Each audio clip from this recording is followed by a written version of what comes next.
Eu peço aos irmãos que venham abrindo comigo no Evangelho segundo Mateus, no capítulo 14 e no versículo 29.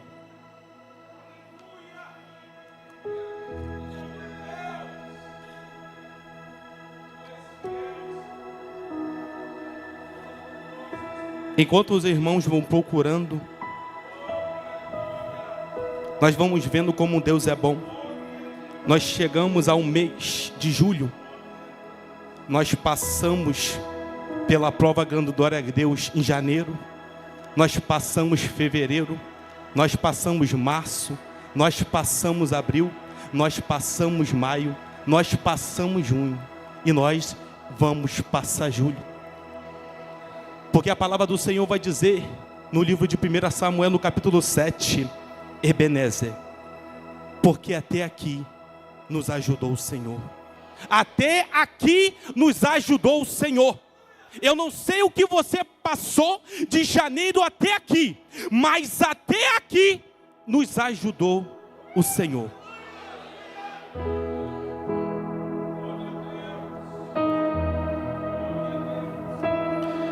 E vai dizer 14:29. Venha, respondeu ele. Então Pedro saiu do barco, andou sobre as águas e foi na direção de Jesus. Até aqui.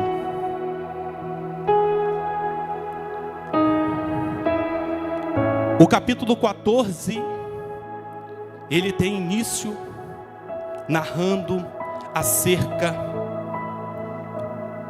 do governador Herodes Antipas. Herodes, que após aprisionar João Batista por pressão de sua esposa, ou esposa do seu irmão Filipe, Herodes, ele toma essa atitude porque João Batista deixava público que o casamento que eles tinham não era segundo a lei daquele tempo. O casamento que eles tinham burlava a lei daquele tempo. E de tanto que João Batista o exortava, chegou o tempo que, com pressão da sua esposa Herodias, o rei, o governador Herodes Antipas, ele manda amarrar João e colocar dentro de uma prisão.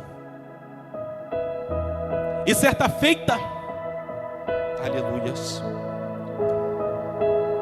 ali estava João preso. E chegou o tempo do aniversário de Herodes Antipas. Uma comemoração muito grande. Algo no nível para o cargo que ele ocupava na época. E ele convida para essa comemoração. Aleluia. Glórias ao Senhor. O mais alto escalão daquele tempo. E ali estão eles na festa, comemorando, usufruindo de tudo aquilo que tinha. Imagina uma festa que eles não estavam dando.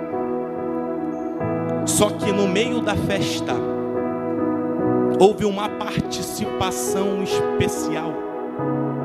Salomé, a filha de Herodias, com Felipe, que ali estava na situação de enteada, de um relacionamento que era exortado pelo João Batista. Ela ganha a oportunidade de estar se apresentando através de uma dança.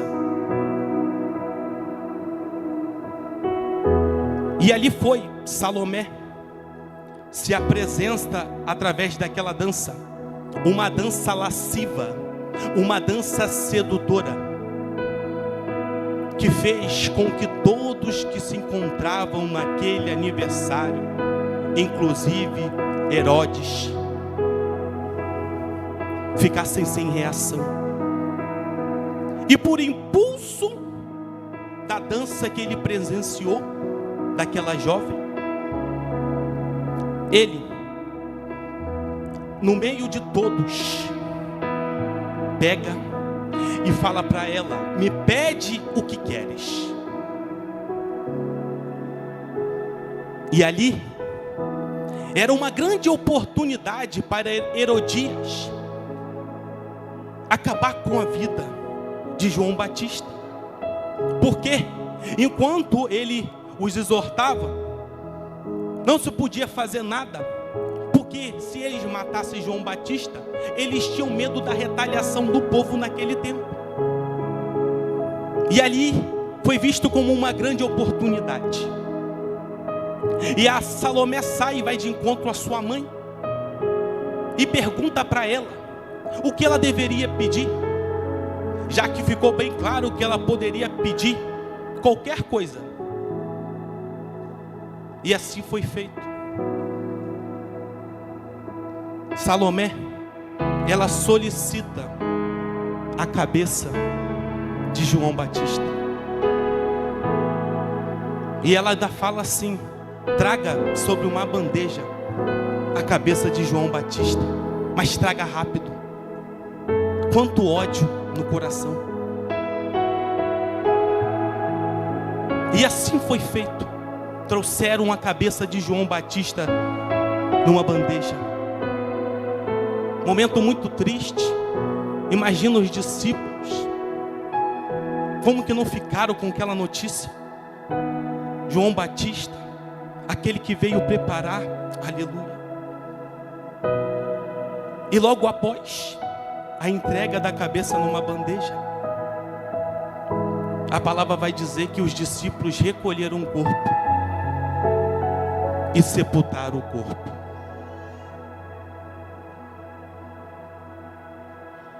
Logo em seguida, após sepultarem o corpo, eles, os discípulos, foram contar a Jesus o que tinha acontecido. E Jesus, ali, atuando no meio daquele povo, naquela multidão, a palavra vai dizer, a partir do versículo 13, aleluias, glórias ao Senhor, que ao saber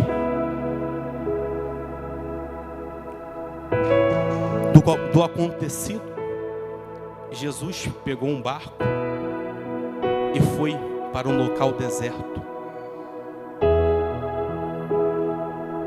Nós sabemos que os 3 primeiros livros, ou os 3 primeiros evangelhos do Novo Testamento, são os evangelhos sinóticos. Eles 3 vão falar acerca de Jesus, mas cada um vai dar uma observação de um ângulo ou de um tempo. Então, a base que nós temos hoje está em Mateus, mas essa mesma narrativa também está em Marcos, e essa mesma narrativa também se encontra em Lucas. E assim foi.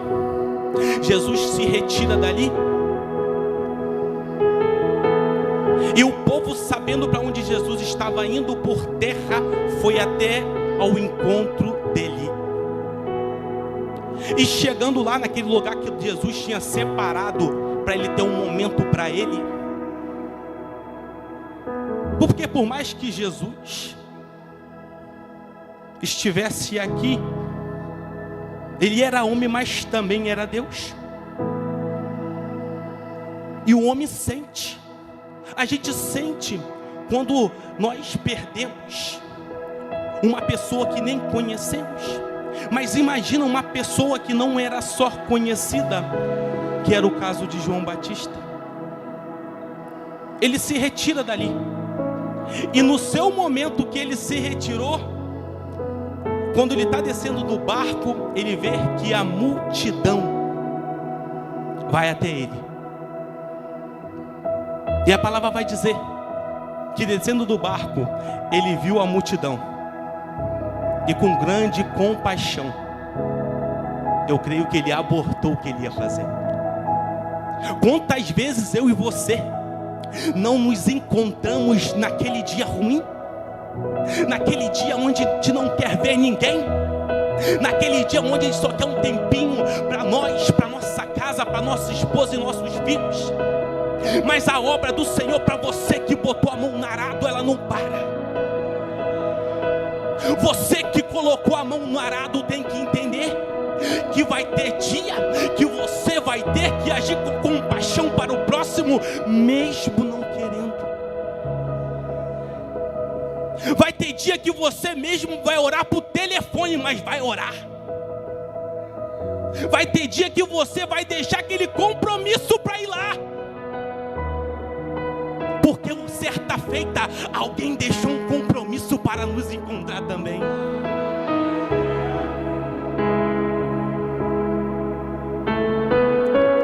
E assim foi. Jesus operou no meio daquele povo, curou os doentes que estavam ali. E eu creio que também ele não é como nós. Ele não perde a oportunidade. Ele ensinou também.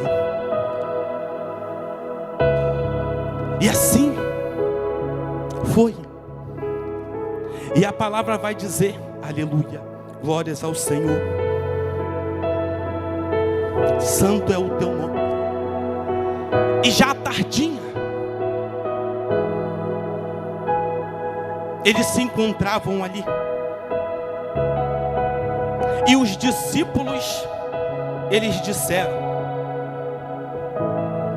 Senhor, já é tarde. O local é longe, o deserto. Vamos liberar esse povo para que eles possam seguir. E durante o caminho, ou nas vizinhanças, eles possam comprar algo para comer. E Jesus vai dizer para eles: por que não dá vocês de comer a eles? Por que não dá de comer vocês a eles? E logo em seguida eles vão dizer: mas Senhor, nós só temos 5 pãezinhos e 2 peixinhos. E assim foi. Jesus falou: me dá aqui, dai-me aqui. Ele pegou aqueles 5 pãezinhos e aqueles 2 peixinhos e ele deu graça. Muitas vezes na nossa casa nós só temos um arroz, um feijão e um ovinho, e ao invés de dar graças, nós murmuramos. Muitas vezes na nossa casa nós não temos condições de ir ao shopping naquele final de semana e temos que fazer um lanche em casa, mas murmuramos.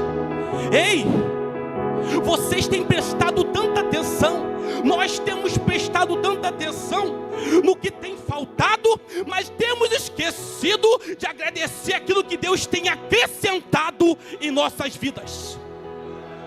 Às vezes o nosso foco se depara em coisas tão pequenas que faltam, mas aquilo que é grande que Deus tem dado, nós temos negligenciado.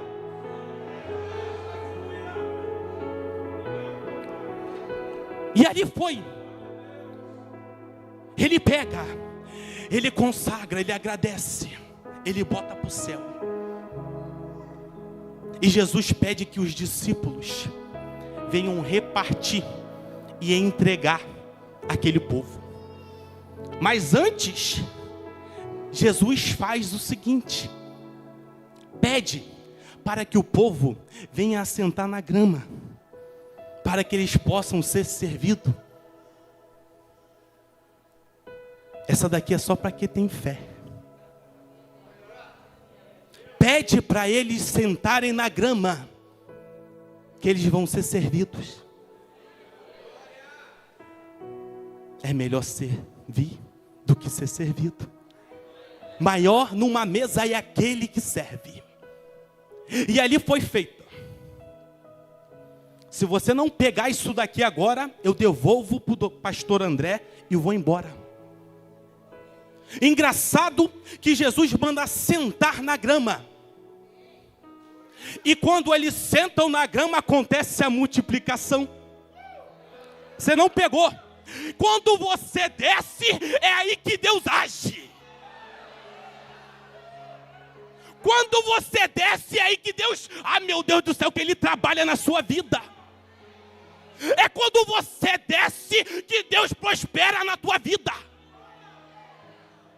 Enquanto aquele povo estava de pé, só tinha 5 pães e 2 peixinhos. Mas quando desceu, aí a multiplicação chegou. Aquilo que era pequeno aos olhos do discípulo. Porque primeiro o discípulo começa dizendo que estão num local distante, que já era tarde. Depois Jesus fala, calma, deixe de comer. Aí o discípulo vai e fala, não, mas só temos 5 pães e 2 peixinhos. Eu vou ser boca de Deus na sua vida aqui hoje. Quem crê, levanta a mão. Quem crê, levanta a mão. A multiplicação que ainda não chegou na sua vida, ela vai vir através de algo que você acha pequeno.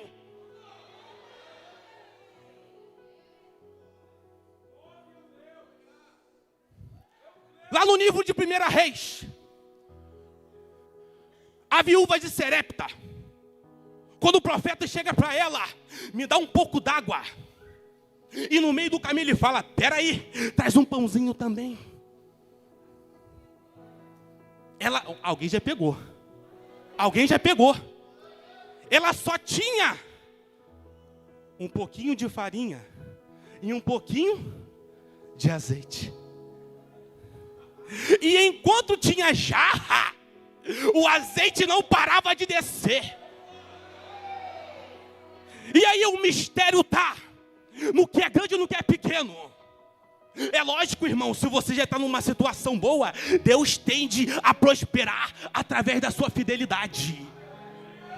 Mas vamos lembrar que Ele vai pegar aquilo que você nem observa, aquilo que você deixa de lado, aquilo que não te atrai, e é através daquilo ali que vai ser instrumento para multiplicação na tua casa. Vai ser essa coisa pequena que vai ser multiplicação no seu relacionamento. Vai ser essa coisa pequena que você nem olha, que vai ser multiplicação na tua empresa.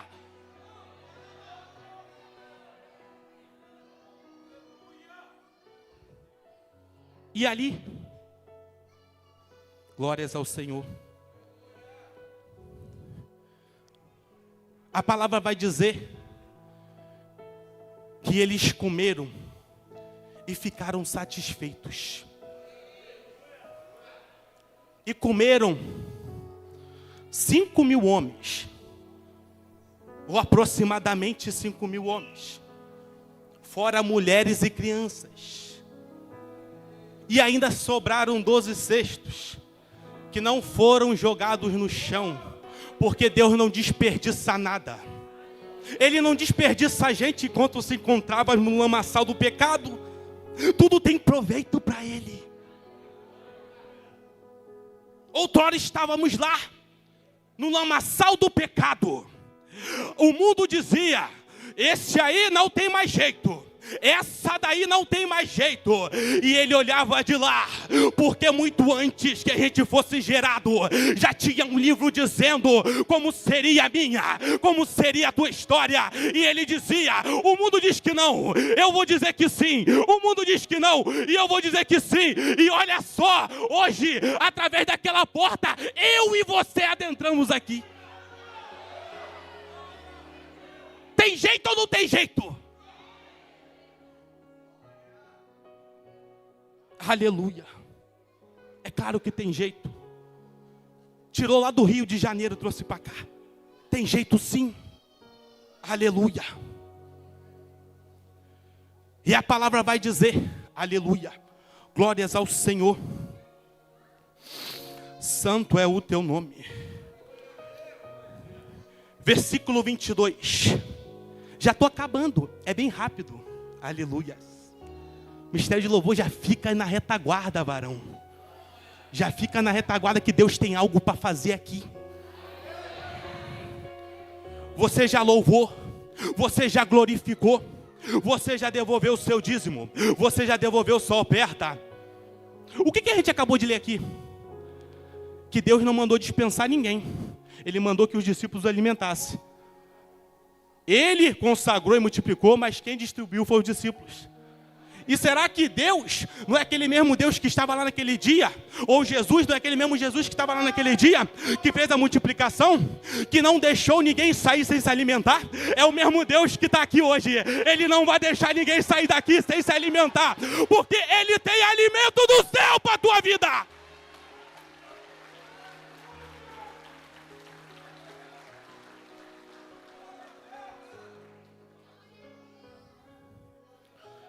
E logo depois, Jesus ordenou aos discípulos que subissem no barco e fossem para o outro lado do lago, enquanto ele mandava o povo embora.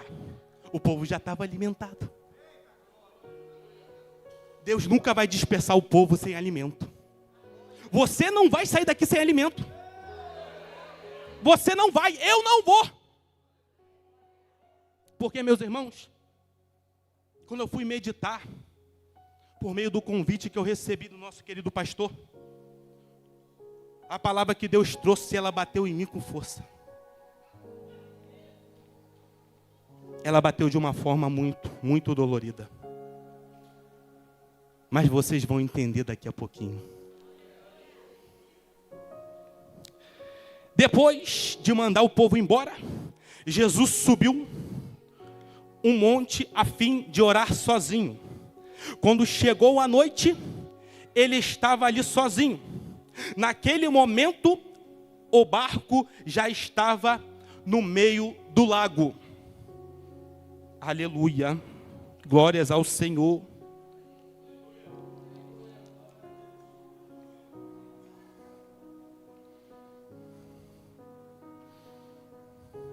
E as ondas batiam com força no barco, porque o vento soprava contra ele. Já de madrugada, entre 3 e 6 da manhã, em outras versões, a 4ª vigília da noite, aleluia.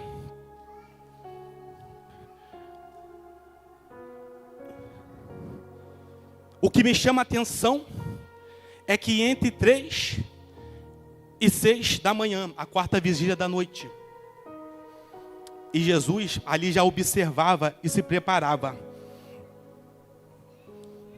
E vai dizer que Jesus foi até lá, andando em cima da água. Quando os discípulos viram Jesus andando em cima da água, ficaram apavorados e exclamaram: é um fantasma. Os discípulos que tinham intimidade, que ali andavam, num momento ao qual não era o esperado, porque o início do versículo vai dizer que Jesus ordenou que eles entrassem no barco. Ou seja, não tinha uma vontade ali mútua de adentrar naquele barco. Se Jesus teve que forçar, é porque tinha algo. E quantas vezes não acontece comigo e contigo? Deus dá uma direção e a gente retém, achando que não somos nós. Os sintomas, a síndrome de Jonas. E Deus está ordenando você ir lá entregar tanto algo da parte de Deus, ou uma provisão. Certa feita eu estava dentro do açaí. Não era aqui, era no Rio de Janeiro. Aleluia, obrigado, varão. Estava eu e minha esposa. E nós sentimos no coração de levar, eu tenho tempo, aleluia, de levar uma cesta básica, ou melhor, uma compra, na casa de uma missionária. A gente estava na fila, éramos o próximo da vez. Imagina aquela fila de 40 minutos. Só você que vai sabe. E quando chegou a nossa vez, Deus tocou no coração.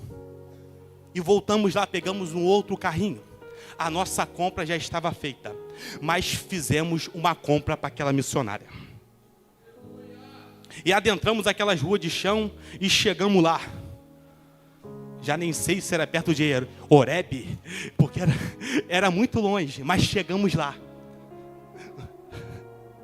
E chegando lá, nós chamamos a missionária e entramos para conversar. Não saímos entrando com a compra. Ela ofereceu para a gente aquele sucão de maracujá. Já dei lugar. E conversa vai, conversa vem. Na hora que ela foi pegar algo no armário, não tinha nada, eu vi. A gente viu. Eu falei, papai, tu és fiel. Eu fui lá no carro e eu falei assim, minha irmã, olha aqui o que Deus mandou para você. E na hora ela começou a glorificar e falou, tu és fiel, papai. Porque às 3 da manhã me acordaste e disseste, filha minha, clama a mim porque hoje é dia de provisão.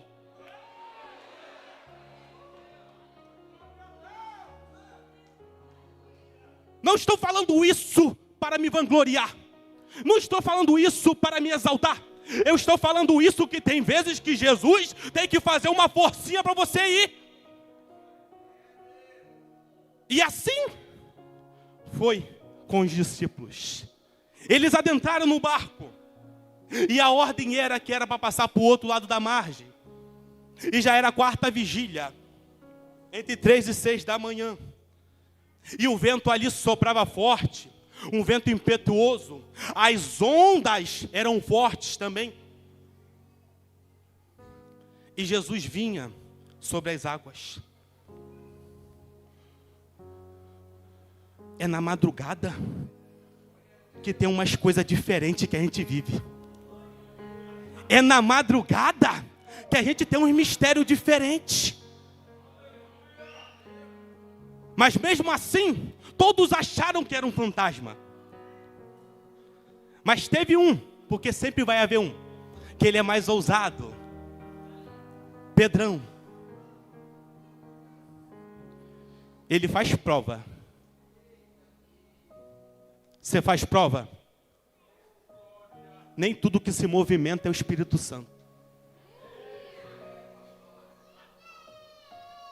Nem tudo que gira é o Espírito Santo. Discernimento de espírito. Ali era Jesus, mas era visto como fantasma. Em outros lugares é o fantasma.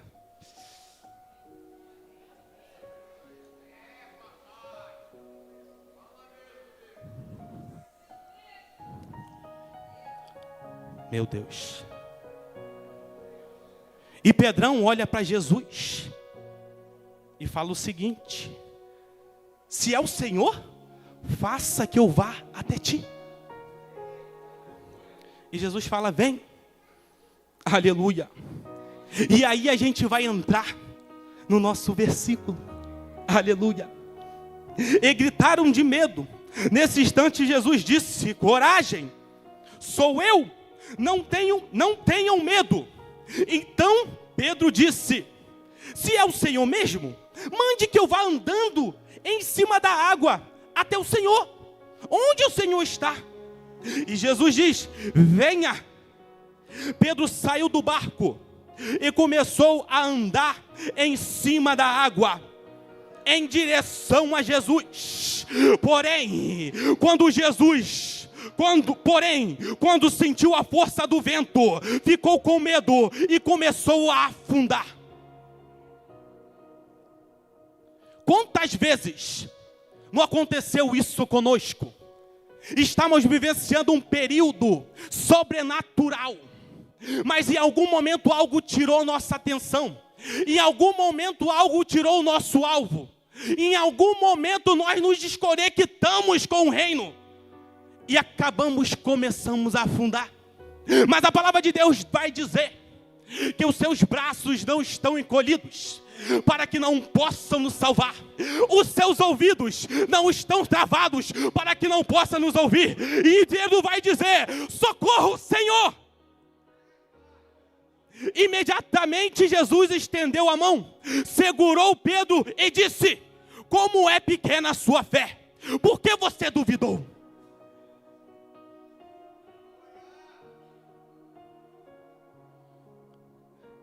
Deus deu uma direção que era para ir para o outro lado. Jesus deu uma direção que era para ir para o outro lado do lago. Mas não é porque Deus deu direção para você que o caminho vai ser esverdejante. Não é porque Deus deu direção para você que vai ter pétalas de rosas no chão para você passar. Vai ter caminho que vai ter espinho. Vai ter caminho que vai ter vento. Vai ter caminho que vai ter aquilo que você nem imagina. Mas o principal vai ter também. É o Espírito Santo segurando na tua mão e falando: eu estou contigo. Eu sou contigo. Eu sou contigo.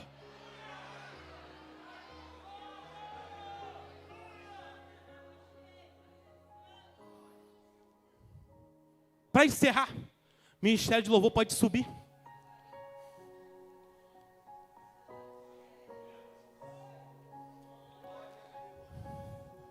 Eles estavam no meio do lago quando foram acometidos da tempestade. Pedro estava no meio do caminho quando olhou para o lado e acabou afundando. Ele estava no meio do propósito, no meio do seu propósito, ou no meio do seu ministério. Ele tinha acabado de edificar o altar do Senhor, tinha acabado de ceifar 450 profetas de Baal e 400 profetas de Acera. Ele tinha acabado de fazer tudo isso, mas por uma fala de Jezabel, ele desistiu. Ele resolveu sair dali com medo para poupar sua própria vida. A palavra vai dizer que eles tinham saído do Egito. E antes do rio Jordão, Rúben, a tribo de Rúben e a tribo de Gade, eles visualizaram que antes do Jordão tinha um pasto muito grande, um pasto muito lindo. E eles eram criadores de gado. E eles pediram o quê? Deixa que a gente fique aqui, porque nós somos os únicos que criamos gado. E esse pasto é maravilhoso, deixa a gente aqui. Deus está falando com você nessa noite aqui. Agora é questão de fé. Agora é questão de fé. Agora é contigo. Agora é contigo. Deus está falando aqui nessa noite. Se porventura você passou por algo que foi similar ao discípulo, no meio da sua trajetória, a onda te acometeu, a tempestade te acometeu e você parou. Deus está falando com você nessa noite aqui. Se porventura como Elias, que tinha feito tudo aquilo que fez, aleluia, pô, meu Deus do céu, ele saiu de lá fugido de Jezabel, porque uma palavra tentou abalar o ministério dele. Eu estou falando com você aqui também, que se porventura Deus já estava fazendo algo por sua vida, por sua família ou por seu negócio, e você já achou que era o ápice que você estava vivendo. Eu estou falando com você, só você que parou no meio do caminho, você que não teve força no meio do caminho. Olha só, é você que parou, que trancou a faculdade, é você que porventura se precipitou e separou, é com você que Deus está falando, é você que tem empresa e estava no período ruim e fechou a porta. Eu não sei o que fez você parar no meio do caminho, mas Deus está dizendo, assim como Pedro, caminha até mim, caminha até mim, caminha até mim. Você que parou no meio do caminho, eu não sei o que te fez parar, eu não sei o que te paralisou, eu não sei o que te bloqueou, mas Deus está dizendo, faça que nem Pedro, caminhe até aqui, caminhe até aqui. Olha só, é questão de fé. Você pode ir para casa com essa maldição do meio do caminho, ou faz por conta de você. Olha só depende de você para você quebrar isso que te paralisa.